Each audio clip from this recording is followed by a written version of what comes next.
June 13 international albinism awareness டேயாக அனுசரிக்கப்படுகிறது. Albinism is a congenital disorder. உங்க ஸ்கின்னில், உங்க கண்ணில், உங்க முடியில ஏற்படக்கூடியதான லேக் ஆஃப் பிக்மெண்டேஷன். ஆப்பிரிக்க தேசத்துல இப்படிப்பட்ட டிசார்டரோட ஒரு குழந்தை பிறந்துச்சு அப்படின்னா அவங்களுக்கு மேஜிக்கல் பவர்ஸ் இருக்குன்னு சொல்லி நம்பி அவங்களுடைய ஆர்கன்ஸ் எடுத்து ஒரு காங்காஷன் மாதிரி ப்ரிப்பேர் பண்ணி அதை பாவிச்சு வரும்போது அவங்களுடைய மேஜிக்கல் பவர்ஸ் இவங்களுக்கு டிரான்ஸ்ஃபர் ஆகுங்கிறதான ஒரு மூட நம்பிக்கையில வாழ்ந்து கொண்டிருந்தார்கள்.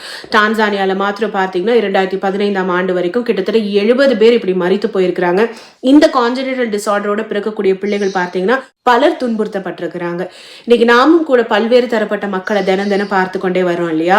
நிறத்தினால, உடல் இடையினால, அவங்களுடைய ஜாதியின் அடிப்படையில ஒவ்வொருத்தரையும் ஒவ்வொரு மாதிரி ட்ரீட் பண்றோம். ஸோ இதுவும் கூட ஒரு வகையில ஒரு மூட நம்பிக்கை தான் இல்லையா?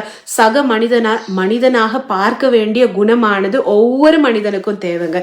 வேதத்திலேயும் கூட கலாத்தியர் 3:28 யூதன் என்றும் கிரேக்கன் என்றும் இல்லை, அடிமை என்றும் சுயாதீனன் என்றும் இல்லை, ஆண் என்றும் பெண் என்றும் இல்லை, நீங்கள் எல்லாரும் கிறிஸ்து இயேசுக்குள் ஒன்றாயிருக்கிறீர்கள். நம்ம எல்லாரும் கிறிஸ்து இயேசுக்குள் ஒன்றாயிருக்கிறோம். ஸோ சக மனிதனாக பார்க்கக்கூடிய எண்ணத்தையும் கூட நாம வளர்த்து கொள்ள வேண்டியது ரொம்ப ரொம்ப ரொம்ப முக்கியமா இருக்குது.